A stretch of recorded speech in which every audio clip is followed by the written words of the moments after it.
नमस्कार, मैं हूं किरण। आप देख रहे हैं प्राइम टीवी। स्वागत है आपका प्राइम उत्तर प्रदेश में। खबर ज्ञानवापी मामले से जुड़ी हुई, जहां ज्ञानवापी परिसर में मौजूद व्यास तहखाने में पूजा की इजाजत दिए जाने से जुड़े मामले में जिला जज के आदेश के खिलाफ दाखिल ज्ञानवापी मस्जिद की इंतजामिया कमेटी की याचिका पर इलाहाबाद हाई कोर्ट में सुनवाई हुई। सोमवार को हुई सुनवाई में सबसे पहले यूपी सुन्नी सेंट्रल वक्फ बोर्ड का पक्ष रखा गया। वक्फ बोर्ड के वकील पुनीत गुप्ता दलीलें पेश करते नजर आए। उनका दावा है कि तहखाना कभी भी हिंदू पक्ष के कब्जे में नहीं रहा। हिंदू पक्ष का दावा पूरी तरह से गलत साबित करने की कोशिश भी की। उनका कहना है कि 1993 के बाद तहखाने में कोई पूजा नहीं हुई। जस्टिस रोहित रंजन अग्रवाल की सिंगल बेंच में ये सुनवाई हुई। आपको बता दें कि आज ही यूपी सरकार को भी अपना जवाब दाखिल करना था। बता दें कि इलाहाबाद हाई कोर्ट में अगली सुनवाई 15 फरवरी को होने वाली है।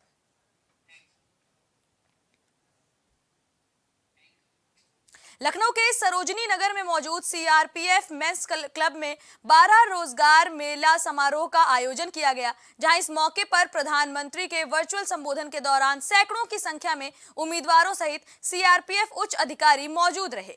वहीं इस कार्यक्रम में 1 लाख से ज्यादा उम्मीदवारों को नियुक्ति पत्र भी बांटे गए।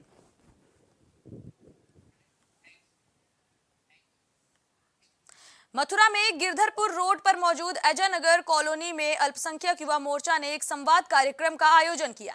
इस कार्यक्रम को महानगर अध्यक्ष घनश्याम लोधी ने संबोधित किया, जहां उन्होंने मोदी सरकार की उपलब्धियां गिनाते हुए कहा कि पूरे भारत में बिना भेदभाव के आयुष्मान भारत उज्ज्वला योजना के तहत सभी वर्ग के लोगों को लाभ दिए जा रहे हैं। अल्पसंख्यक मोर्चे के या जितने भी लोग हैं अल्पसंख्यक के, उनको उनकी विचारधाराओं से जोड़ना चाह रहे हैं और उनको सफल बनाना चाह रहे हैं, जिससे कि 2024 जो अभी चुनाव होने वाले हैं उनमें जो है बहुत ही बहुमत से और अब अपन मतलब जीत से और उन्हें जो है दोबारा लाना चाह रहे हैं। हिंदू मुस्लिम तहजीब और एकता के बारे में क्या कहना चाहेंगे? देखो, हिंदू मुस्लिम जो है कभी भी भाई भाई थे हमेशा और हमेशा रहेंगे। कुछ पार्टियां हैं जिन्होंने उनको एक तेजपात के पत्ते की तरह, जैसे बिरानी में आपने देखा होगा कि जो टेस्ट के लिए तेजपात के पत्ते को डाला जाता है, उस तरीके से उनको यूज़ करते हैं और उसके बाद में अपना टेस्ट लिया और उसके बाद फेंक देते हैं। तो कोई विकास नहीं हुआ है। हाँ, भारतीय जनता पार्टी ने जो है हमेशा से अच्छा विकास किया है। आप कोई भी योजनाएं लगा लीजिए, कोई छुआछूत नहीं हुई है, कोई भेदभाव नहीं हुआ है कैसा भी। तो जो है विकास की धारा हमेशा बहती है और आगे बहती रहेंगी। यहाँ अल्पसंख्यक संवाद कार्यक्रम एक रखा गया है और मैं आज अपने अल्पसंख्यक बंधुओं से यहाँ वार्ता करने के लिए आया हूँ, उनको समझाने के लिए आया हूँ। आदरणीय मोदी जी की योजनाओं से प्रभावित होकर ये लोग भारतीय जनता पार्टी का दामन थामना चाहते हैं, तो उसके लिए हमने इनको आज यहाँ संवाद किया है इनके साथ। और 13 तारीख को विधिवत एक बड़ी संख्या में मुस्लिम समुदाय के लोग भारतीय जनता पार्टी ज्वाइन करने वाले हैं। उसी के लिए ये कार्यक्रम रखा गया है कि इसका नाम ही अल्पसंख्यक संवाद है, यानी अल्पसंख्यक बंधुओं से संवाद। अखिल झारपुरी आपके बीच आए हुए हैं, हिंदू मुस्लिम एकता की बात कर रहे हैं, क्या उसके लिए? निश्चित रूप से बहुत बड़ा काम कर रहे हैं वो। किसान आंदोलन के लिए किसानों ने फिर से अपनी कमर कस ली है। किसान पंजाब, हरियाणा, यूपी, राजस्थान समेत कई राज्यों से दिल्ली कूच करने को तैयार हैं। आंदोलन को चलो दिल्ली मार्च नाम दिया गया है। हालांकि इस आंदोलन में संयुक्त किसान मोर्चा शामिल नहीं है। ये कुछ किसान संगठनों का प्रदर्शन है, लेकिन बावजूद इसके किसानों की तैयारियों को देखते हुए पुलिस प्रशासन भी कोई भी रिस्क नहीं लेना चाहता। गाजियाबाद के यूपी दिल्ली बॉर्डर को एक बार फिर से आने जाने वाले रास्तों को बंद कर दिया गया है। हालांकि फ्लाईओवर के ऊपर से आने जाने का रास्ता खुला हुआ है। पुलिस आयुक्त महोदय के निर्देशों में किसानों के आंदोलन के दृष्टिगत ट्रैफिक पुलिस गौतम बुद्ध नगर ने विस्तृत ट्रैफिक प्लान बनाया हुआ है। साथ ही हम लोग एक व्यापक ट्रैफिक एडवाइजरी भी जारी कर रहे हैं और इसको देखते हुए क्या क्या हमारे रूट डाइवर्जन रहेंगे और कैसे क्या समस्या किस रूट का प्रयोग करेंगे, किसानों के मूवमेंट को देखते हुए वो किया जाएगा। अगर मूवमेंट होता है तो उसी हिसाब से ट्रैफिक डाइवर्जन किया जाएगा।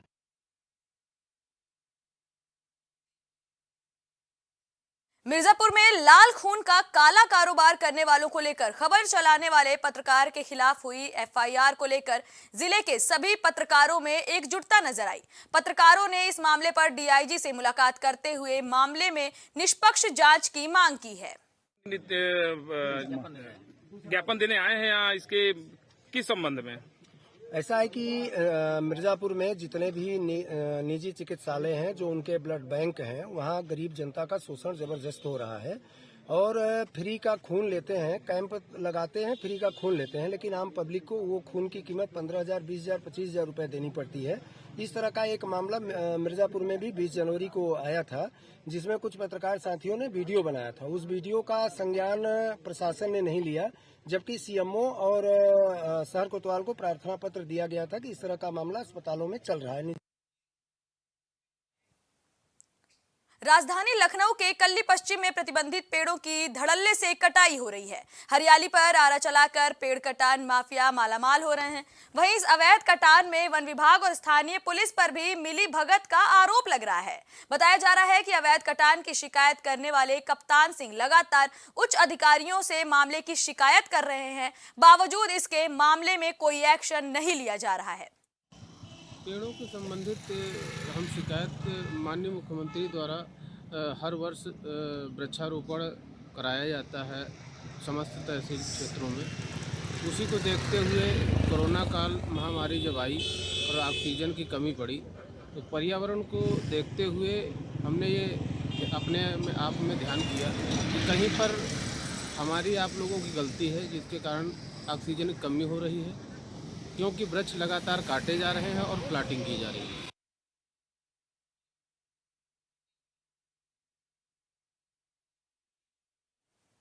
रुकते हैं एक छोटे से ब्रेक के लिए, जल्द ही लौटेंगे उत्तर प्रदेश की तमाम खबरें लेकर। आप बने रहिए प्राइम टीवी के साथ।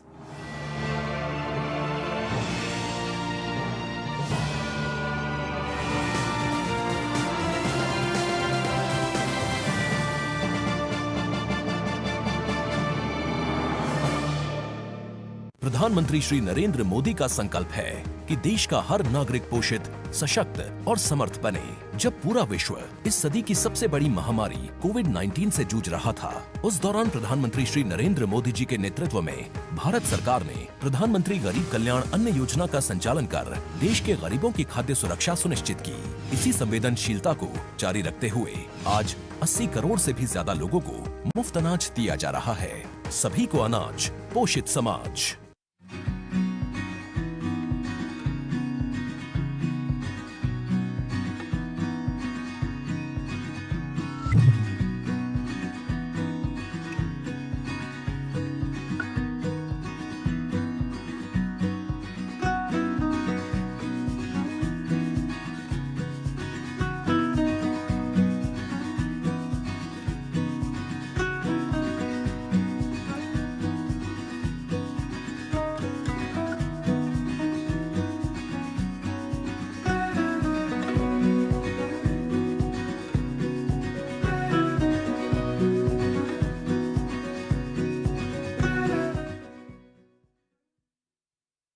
अगर आप करना चाहते हैं अपने बिजनेस को प्रमोट, तो इसके लिए आपको चाहिए होगा एक सपोर्ट। बेहतर स्क्रिप्ट, शानदार ग्राफिक्स, बेहतर विजुअल, दिखाएंगे कमाल, जानकारी पहुंचेगी जन जन तक, आपका काम करेगा धमाल। इन सभी चीजों के लिए अब ना हो परेशान। Brand promotion, motion designing and video editing, 2D और 3D animation, television telecasting, social media works, script writing जैसे कामों के लिए आज ही कांटेक्ट करें 9267925186 पर। इसी के साथ ही आप हमें जीमेल भी कर सकते हैं vikasproduction.gfx@gmail.com पर।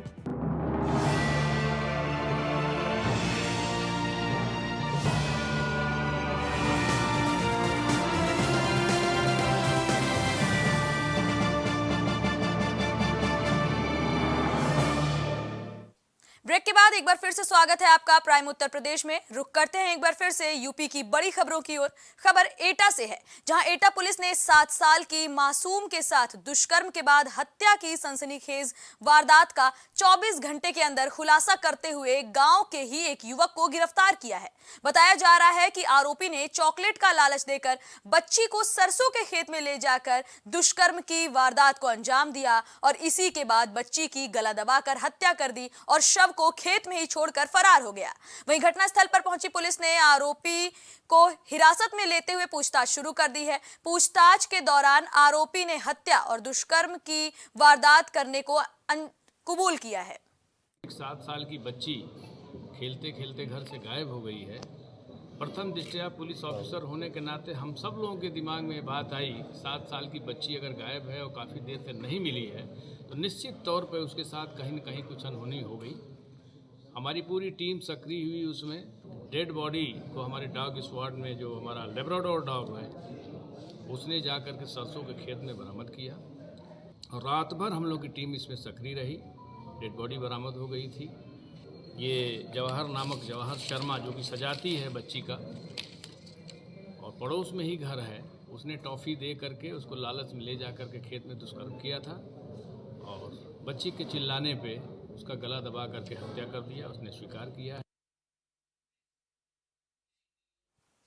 बागपत के नंगलाबड़ी गांव में युवक की गला रेत कर हत्या करने का मामला सामने आया है। बताया जा रहा है कि मृतक का शव गन्ने के खेत में पड़ा मिला, जिससे पूरे इलाके में सनसनी फैल गई। वहीं घटनास्थल पर पहुंची पुलिस ने शव को पोस्टमार्टम के लिए भेजकर मामले में कार्रवाई शुरू कर दी है। बताया जा रहा है कि युवक बीती शाम खाना खाने के बाद अपने भाई ब्रजपाल के पास सो गया था और अगले दिन युवक घर में नहीं मिला, जिसके बाद परिवार ने उसकी तलाश शुरू की और थोड़ी देर बाद ही युवक का शव गन्ने के खेत से बरामद किया गया।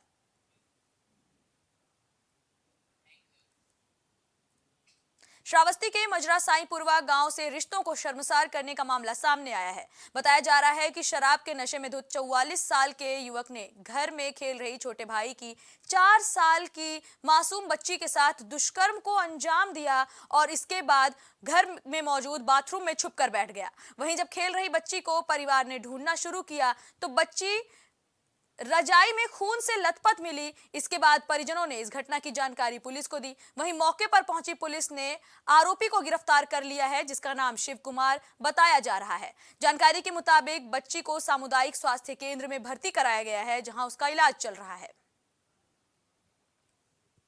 हुआ उसके साथ बलात्कार भया, उसके मम्मी हेरे लागी, तब देखिन बलात्कार, तो यहाँ से लेके गई तो हम घरे रहन तो हमसे कहीं रे बुआ यहाँ आओ, तो हमका का होगा, कहीं देखो हमारे बेटे गोने का करी थी, तो हम देखा साहब, तो हम बस हमरे बड़का दौड़े गए, तब उन्होंने कहा भैया देख लो बिटिया के गोने कौन गत की हिस्से, तब कहीं देखत कहा 100 नंबर लगाओ कहे ना, तब साहब सब 100 नंबर लगाए, तब आए तब भाग लुकाए रहे, तब घेरा ला गया, तब ना ही पाए, तब जाके लेटरिन हुआ, छोटका लड़का पाई, तब कहीं साहब यहाँ लेटरिन में बैठे। बच्ची के साथ हुआ, जो बेटी लग रही थी उसके साथ बलात्कार कर दिया। क्या उम्र है बच्ची की? बच्ची का 4.5 साल। किसने किया है? 4 साल 10 महीना। ये दुष्कर्म किसने किया? दुष्कर्म किया खोड़े नाम पर भाई लगता है। उसकी क्या उम्र होगी? उसकी उम्र होगी 50। जिसने उस लड़की के साथ दुष्कर्म किया है वो लड़की का क्या लगता है? वो दादा लगता है। दादा लगता है। हाँ। तो उसने उसके साथ में गलत काम किया है। उसके साथ में गलत काम। तो जब भी उठी खटिया पे से, जब भी छोड़ी तब खटिया पे से उठी तो पूरा सीन पसीना से बूढ़ी रहा है।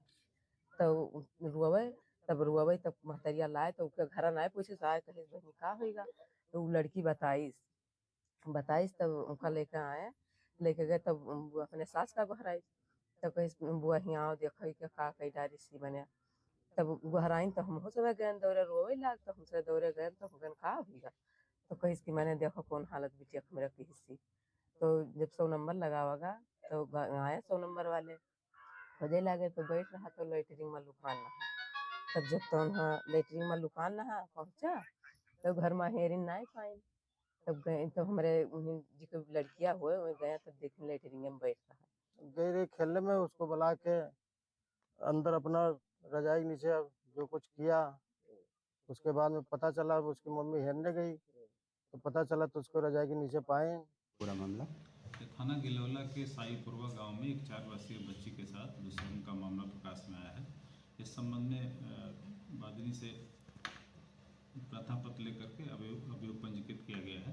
मेरे द्वारा निरीक्षण घटनास्थल कर लिया गया है। अभियुक्त की गिरफ्तारी भी हो गई है और पीड़िता को मेडिकल के लिए हॉस्पिटल रवाना किया गया है। खबर से जुड़ी अपडेट लेकर हमारे सहयोगी चंद्रप्रकाश शुक्ला हमारे साथ जुड़ रहे हैं। चंद्रप्रकाश, क्या फिलहाल बच्ची की हालत स्थिर है? किरण, आपको बताना चाहूंगा, श्रावस्ती में रिश्ते को कलंकित किया गया है। छोटे भाई की लड़की के साथ बड़े पिता ने दुष्कर्म की वारदात सामने आई है। 44 वर्षीय युवक ने छोटी 4 साल मासूम के साथ दुष्कर्म किया है। मामला सामने आया है। मौके पे forensic team, SP, additional SP, CO मौके की जांच किए हैं और संबंधित को गिरफ्तार करके जेल भेजने की कवायद चल रही है। जी किरण। जी, फिलहाल क्या आरोपी को पुलिस ने गिरफ्तार कर लिया है? हाँ किरण, हम आपको बताना चाहेंगे, आरोपी को मौके पे पहुंच के त्वरित कार्रवाई करते हुए आरोपी को गिरफ्तार कर लिया गया है और गिरफ्तार करके आरोपी को जेल भेज दिया गया है। जी, ये जानकारी हमारे दर्शकों तक पहुंचाने के लिए आपका धन्यवाद चंद्रप्रकाश।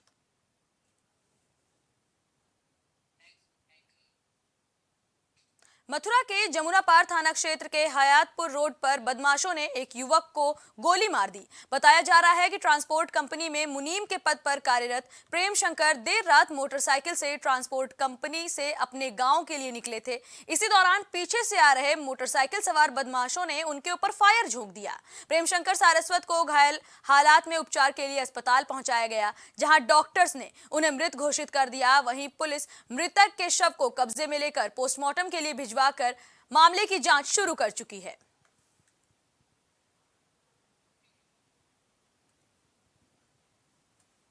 एक व्यक्ति जिनका नाम प्रेम शंकर सारस्वत है, उम्र लगभग 50 वर्ष, जो शहर में एक ट्रांसपोर्ट कंपनी के यहाँ मुनीम का काम करते हैं, वो अपने कार्य क्षेत्र से वापस अपने घर जा रहे थे। तभी नगला पोला गांव के बाहर पीछे से आ रही एक मोटरसाइकिल सवार 2 बदमाशों ने उन पर फायर किया, जिससे उनके पीठ में गोली लगी। उनको इलाज के लिए हॉस्पिटल ले जाया गया, जहां डॉक्टर द्वारा उन्हें मृत घोषित कर दिया।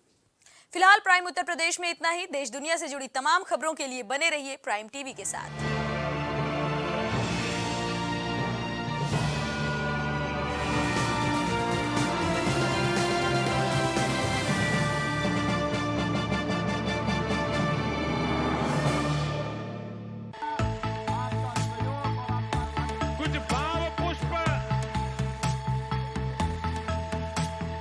आप देख रहे हैं प्राइम टीवी, सच साहस सरोकार। प्रधानमंत्री श्री नरेंद्र मोदी का संकल्प है कि देश का हर नागरिक पोषित, सशक्त और समर्थ बने। जब पूरा विश्व इस सदी की सबसे बड़ी महामारी कोविड-19 से जूझ रहा था, उस दौरान प्रधानमंत्री श्री नरेंद्र मोदी जी के नेतृत्व में भारत सरकार ने प्रधानमंत्री गरीब कल्याण अन्न योजना का संचालन कर देश के गरीबों की खाद्य सुरक्षा सुनिश्चित की। इसी संवेदनशीलता को जारी रखते हुए आज 80 करोड़ से भी ज्यादा लोगों को मुफ्त अनाज दिया जा रहा है। सभी को अनाज, पोषित समाज।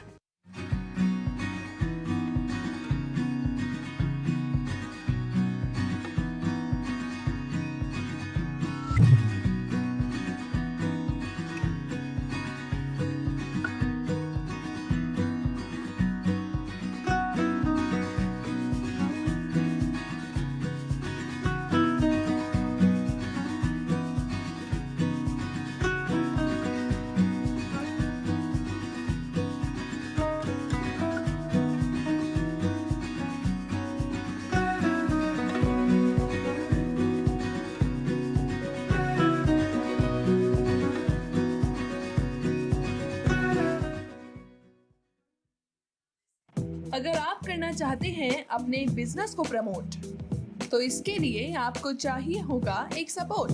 बेहतर स्क्रिप्ट, शानदार ग्राफिक्स, बेहतर विजुअल, दिखाएंगे कमाल, जानकारी पहुंचेगी जन जन तक, आपका काम करेगा धमाल। इन सभी चीजों के लिए अब ना हो परेशान। Brand promotion, motion designing and video editing, 2D और 3D animation, television telecasting, social media works, script writing जैसे कामों के लिए आज ही कांटेक्ट करें 9267925186 पर। इसी के साथ ही आप हमें जीमेल भी कर सकते हैं विकासproduction